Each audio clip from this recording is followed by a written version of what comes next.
একদিন বিশ্বনবী বললেন, বান্দার কোনো হক আল্লাহ কোনোদিন ছেড়ে দেয় না। আল্লাহর হক আল্লাহ মাফ করে, বান্দার হকের মাফ নাই। যদিও আমি নবী, আমার উপর যদি কোনো হক থাকে বলো, আমি দিয়ে দেব। কোন সাহাবী দাঁড়ায় না। এক সাহাবী দাঁড়িয়ে বলল, নবী, যুদ্ধের ময়দানে চাবুক চালানোর সময়, লাঠি চালানোর সময় এক কাফেরকে মারতে যেয়ে আপনার লাঠির বাড়ি আমার পিঠের মধ্যে পড়েছে। আপনি যেহেতু এই কিসাসটা আদায় করতে চান, আপনার পিঠে আমি লাঠির বাড়ি মেরে এটারে শোধবোধ করে দিতে চাই। সাইয়েদনা ওমরে ফারুক হাতের জামা এরকম পড়তে শুরু করছে, আয় এদিকে আয়, তোরে শোধবোধ করাই। বিশ্বনবী বললেন, ওমর রাখো, এটা বান্দার হক, মিটাতে দাও। বিশ্বনবী বললেন, আসো, তুমি এসে আমার পিঠে লাঠি দিয়ে চাবুক দিয়ে বাড়ি মারো। সাহাবী বলে, ও নবী, তখন দুর্ভিক্ষের সময়ের যুদ্ধ ছিল, আমাদের গায়ে জামা ছিল না। যখন আপনি আমার চাবুকটা পিঠের মধ্যে মেরেছেন, আমার পিঠে তখন জামা ছিল না। আপনি যদি যথা নিয়মে কিসাসটা আদায় করতে চান, আপনার জামাটা খুলেন, খালি পিঠের মধ্যে বাড়িটা মারিস। এবার আর ওমরে ফারুককে ধরে কে? এদিকে আয়, তোরে দেখাইতেছি। বিশ্বনবী বললেন, ওমর থামো, মারতে দাও। বিশ্বনবী উনার জুব্বাটা উপরের দিকে উঠালেন, পিঠের মধ্যে বাড়ি দেওয়ার জন্য ওই সাহাবীকে ডাকলেন। ওই সাহাবী বিশ্বনবীকে পিছন দিক থেকে জড়িয়ে ধরে ওই মোহরে নবুয়তের মধ্যে চুমু দিয়ে ফেলেছে। সাহাবী বললেন, নবী গো, এই নাটক করার জন্য আপনি আমারে মাফ করে দিয়েন। আপনি বিশ্বনবী, উদম গায়ে আপনারে দেখা যায় না, খালি গায়ে আপনারে দেখা যায় না। শুনেছি আপনার পিঠের মধ্যে মোহরে নবুয়ত আছে। অনেক দিনের সাধনা, জল্পনা কল্পনা, আপনার মোহরে নবুয়তে আমার ঠোঁটটা আমি লাগাবো। আপনার মোহরে নবুয়তের মধ্যে আমার ঠোঁটটা লাগিয়ে আমার ঠোঁটটারে আমি জাহান্নাম থেকে পরিত্রাণ করাবো। এজন্য প্ল্যান প্রোগ্রাম করে এতক্ষণ আপনার জামাটা খুলতে বলেছি। আপনার উপরে আমার কোনো হক নাই। আমার আব্বা মা, আমার সম্পদ, আমার জীবন আপনার জন্য কোরবান গো নবী। বিশ্বনবীর পিঠে বাম দিকে খাতামুন নবুওয়া ছিল, মাহরে নবুওয়া। কোন বর্ণনা এসেছে উনি এই মাহরে নবুওয়া দিয়ে পিছন দিকে দেখতেন। বিশ্বনবী যখন নামাজ পড়তেন উনি বলতেন, ইস্তাকিমু ওয়া'তাদিলু ইয়ারহামুকুমুল্লাহ, কাতার সোজা করো, ফাঁকা জায়গা বন্ধ করে দাও, কারণ আমি সামনে যেমনি দেখি পেছনেও তেমনি দেখি। অনেকে বলেন বিশ্বনবী পেছনে দেখতেন এই মাহরে নবুয়তের জায়গাটা দিয়ে। এটা ছিল বিশ্বনবীর behind CC camera, behind close circuit camera. আল্লাহু আকবার। বিশ্বনবী ছাড়া কোন নবীর পিঠে এরকম মাহরে নবুয়া ছিল নাকি? কথা বলেন। এজন্য ওই নবীরে গালি দিলে সহ্য হয়? কথা বলেন, সহ্য হয়? আবিয়াদুল ইবতাইন, বগল ছিল শুভ্র সাদা। আমাদের বগল কি সাদা? দুর্গন্ধ, কুৎসিত, কালো, তাই না? বিশ্বনবীরটা কালো? কথা কোন? শুভ্র সাদা। আমরা দোয়া করি এভাবে। বিশ্বনবী মাঝে মাঝে দোয়া করতে করতে বৃষ্টির জন্য যখন দোয়া চাইতেন, আরাফার ময়দানে যখন দোয়া চাইতেন, দোয়া করতে করতে হাতটারে উপরের দিকে করতেন। সবাই এরকম হাত তোলেন, সবাই হাত তোলেন। বিশ্বনবী মাঝে মাঝে আবেগের চোটে এইখান থেকে হাতটা এই জায়গায় নিয়ে যেতেন। সুবহানাল্লাহ। বিশ্বনবী যখন হাত আবেগের চোটে উপরের দিকে উঠাতেন, বিশ্বনবীর বগল দেখা যেত। সাহাবারা বলতেন, হাত্তা ইরা বায়াদু ইবতাইহি, এই সুযোগে আমরা দেখতাম ওনার বগলটা ধবধবে সাদা, কোনো দাগ ছিল না। মুস্তাওয়াল জাবিন, প্রশস্ত ললাট ছিল। আসাম্মুল আনফ, খাড়া নাক ছিল। বিশ্বনবীর নাক কিন্তু বোচা ছিল না। এরকম চ্যাপটা নাকরে আপনারা কোম্পানিগঞ্জে কি বলেন? চাকমা? কি নাক? হ্যাঁ, বুসা।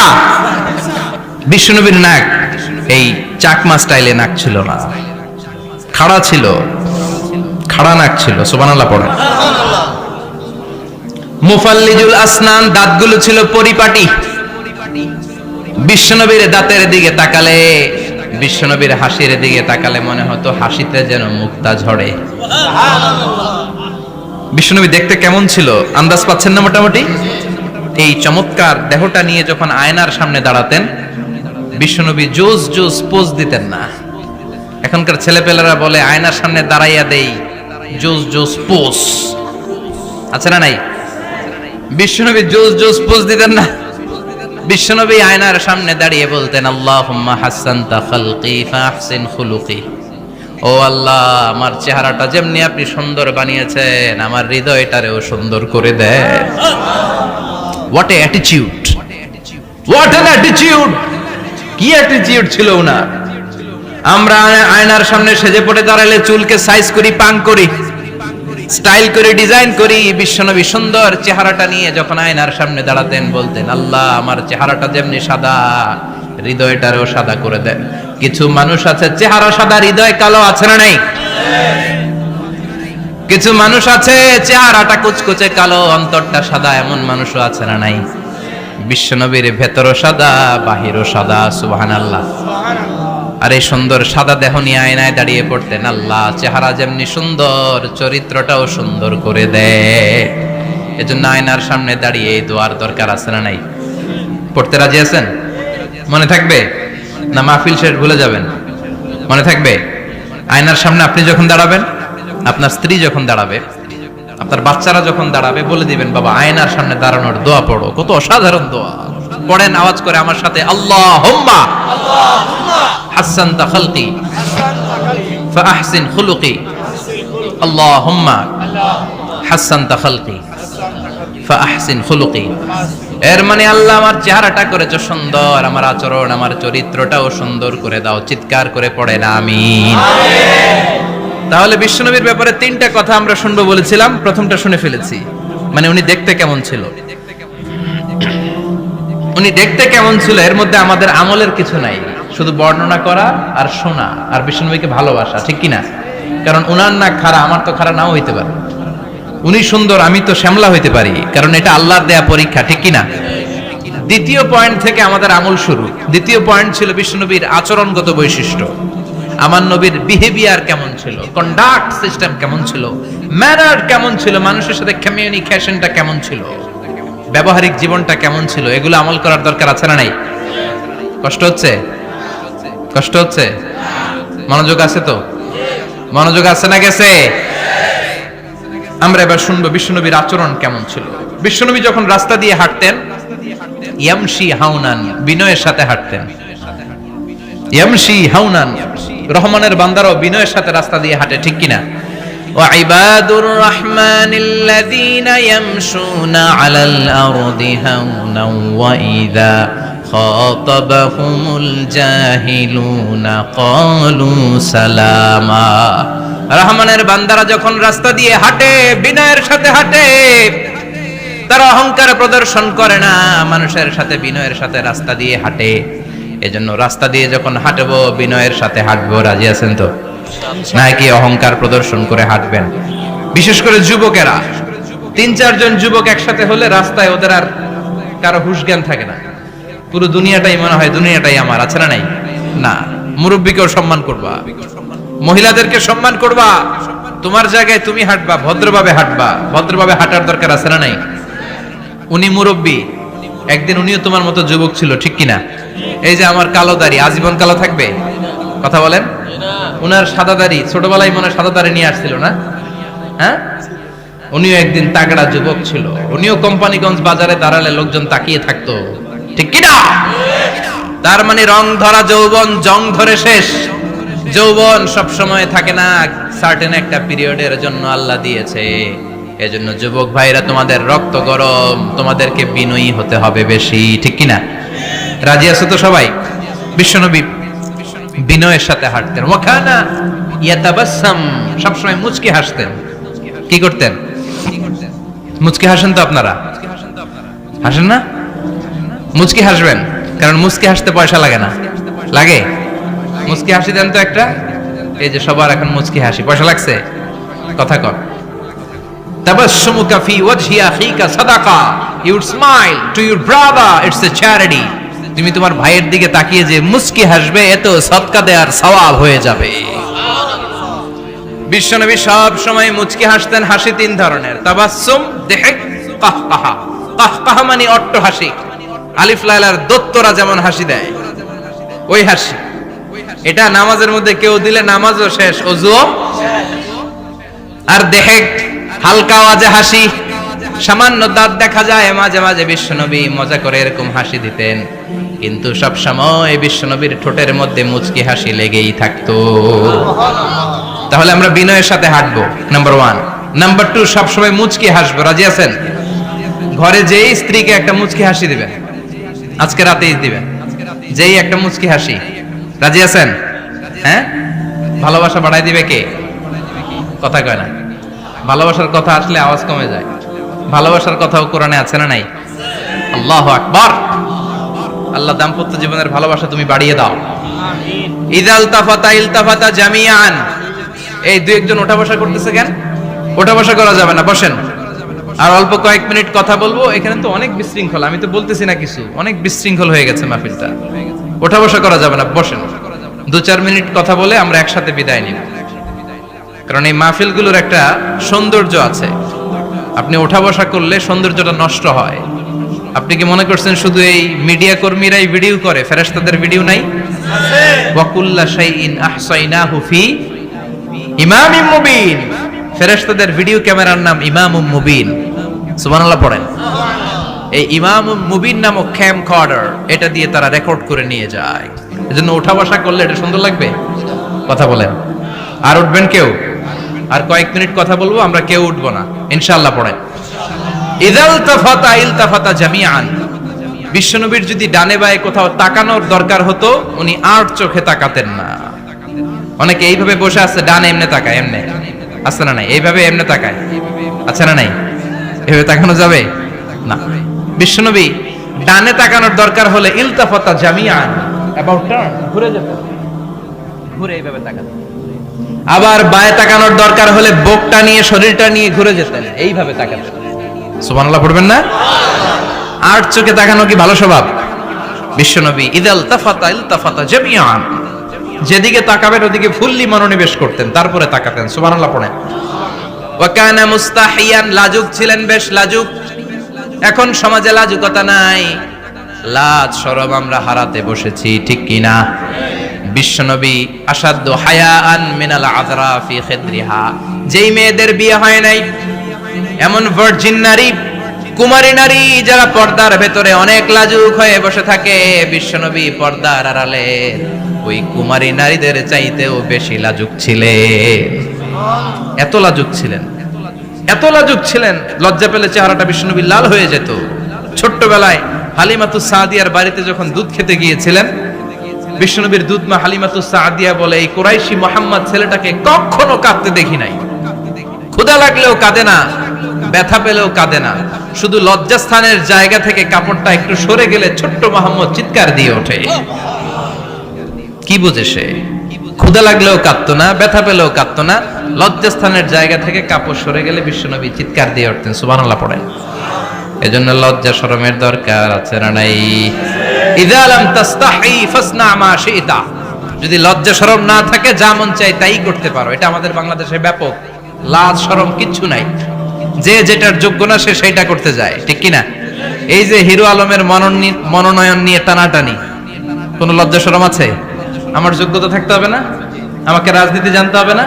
আমাকে যদি আজকে বলে মিজানুর রহমান আজহারি আপনি অনেক কোয়ালিফাইড লোক, আপনি কালকে দেশের প্রধানমন্ত্রী, আমি ওই জায়গায় বেহুশ।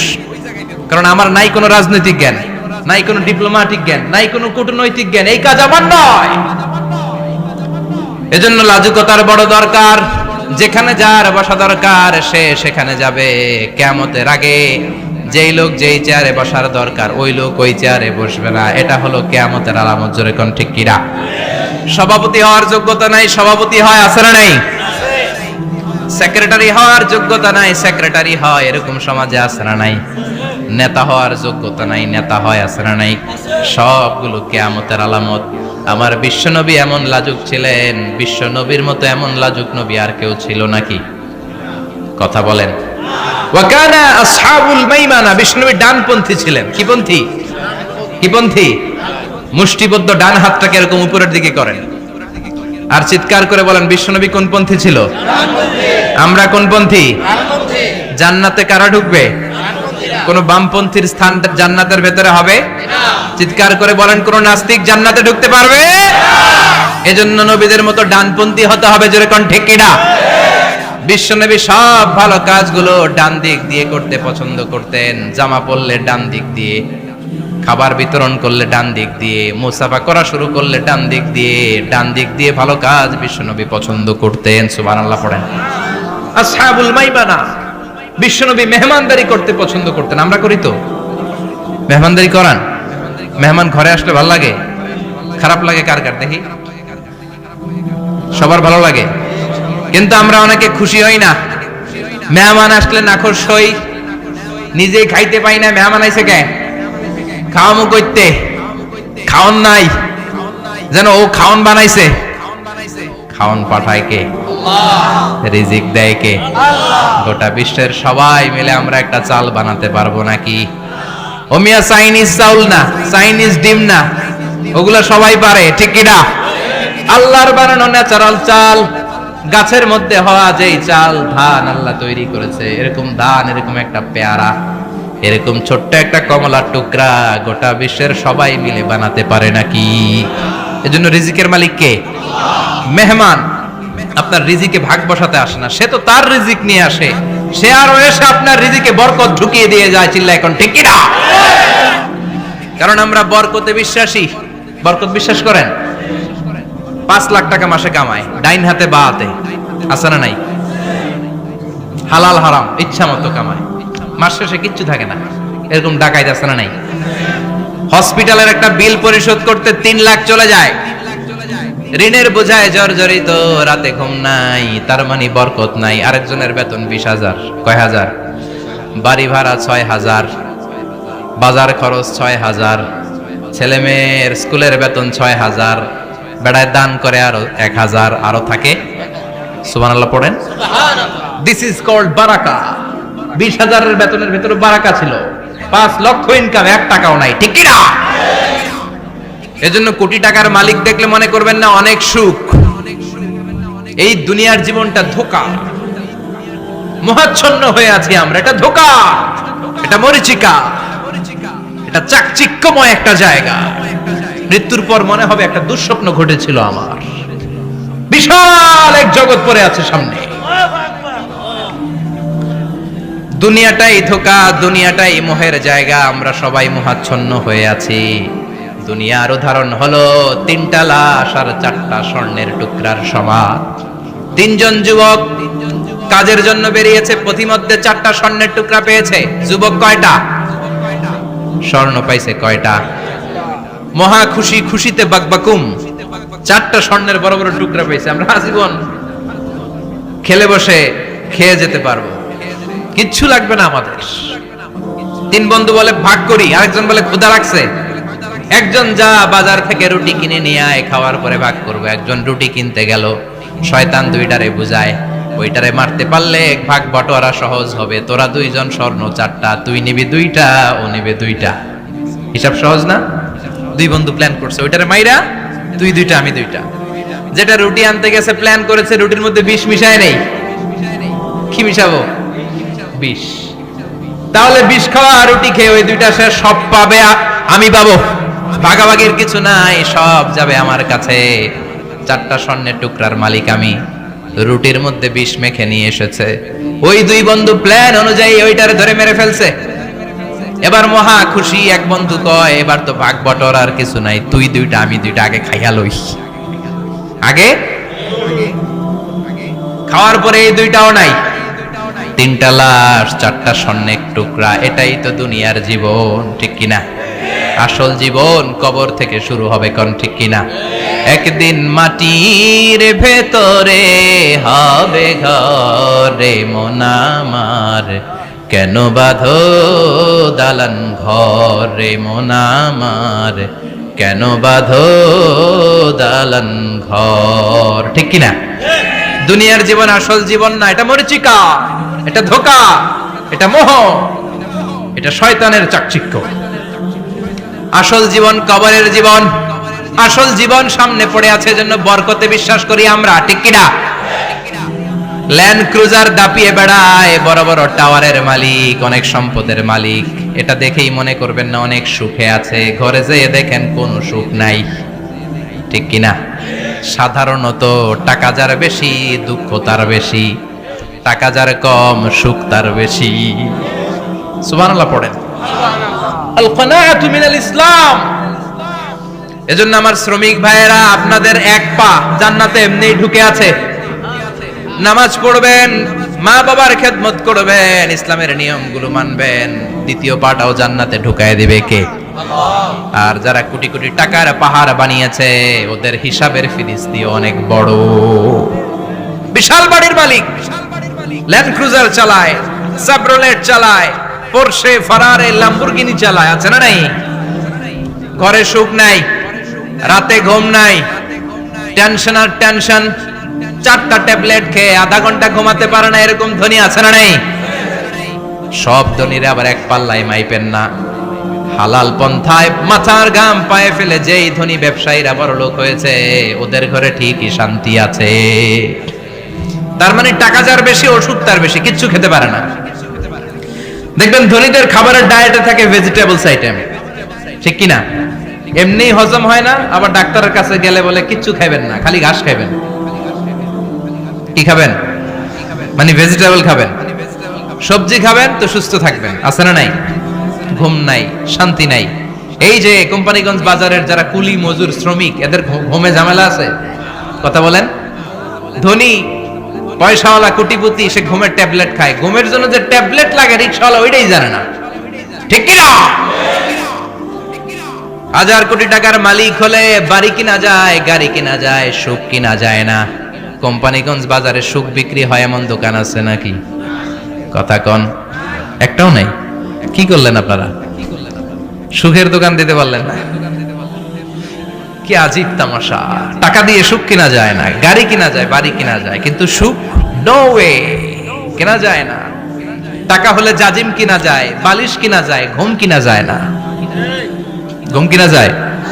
ফার্মেসিতে ডাক্তারের কাছে যে যদি বলেন 2000 টাকার ঘুম দেন, দিবে?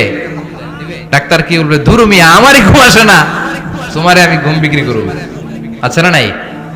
শ্রমিক ভাই, রিকশাওয়ালাদের ঘুমের ঝামেলা নাই। যেখানে রাই তো এখানেই, যেখানে রাই তো এখানেই কাই।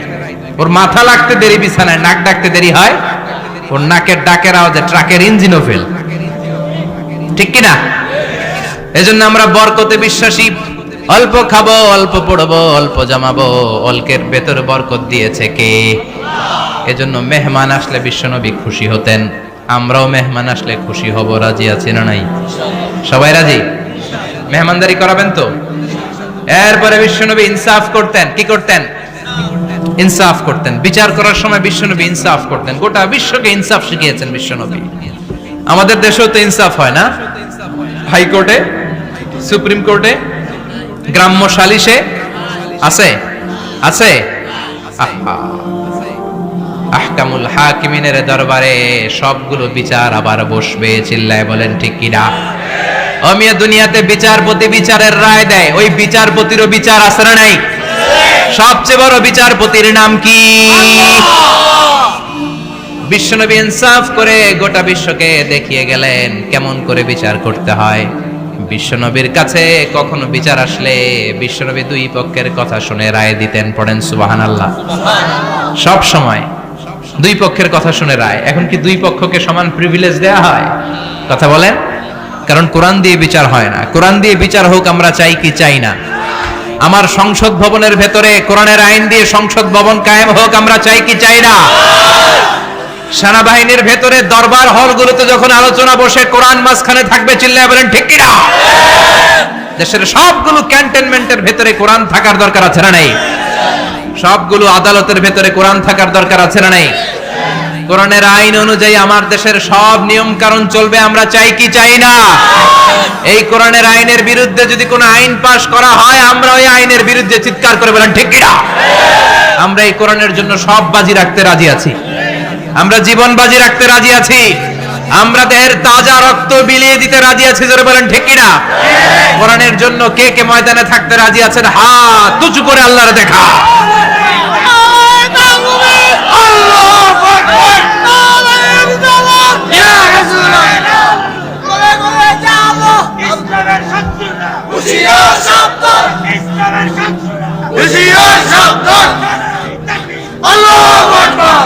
আল্লাহ কোরআনের জন্য যে ভালোবাসাটাকে তুমি কবুল করো।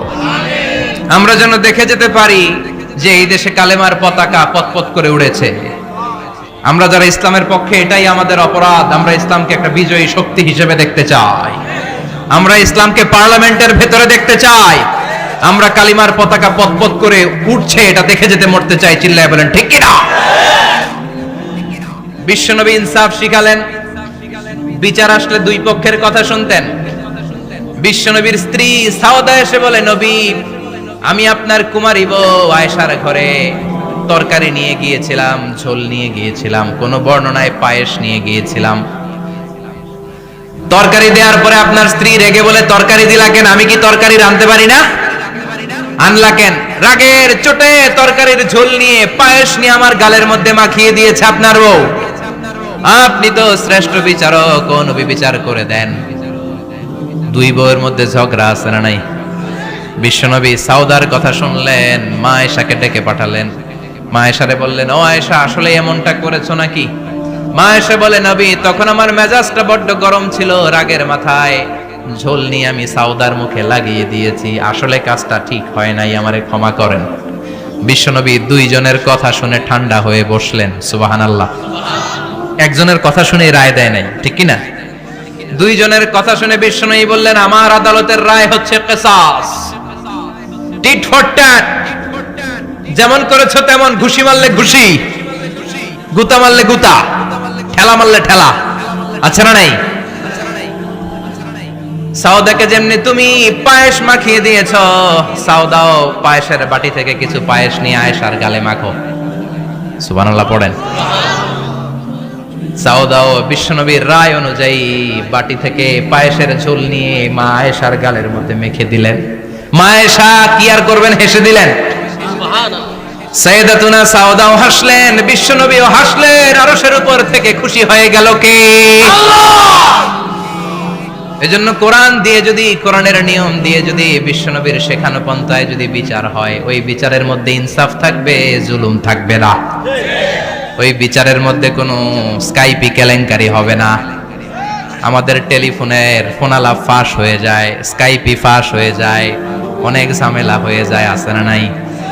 এরপরেও জনগণের চোখ খোলে না। আল্লাহ, তুমি চোখ খোলার তৌফিক দাও, সহি সমঝ দান করো, পড়ে না আমিন।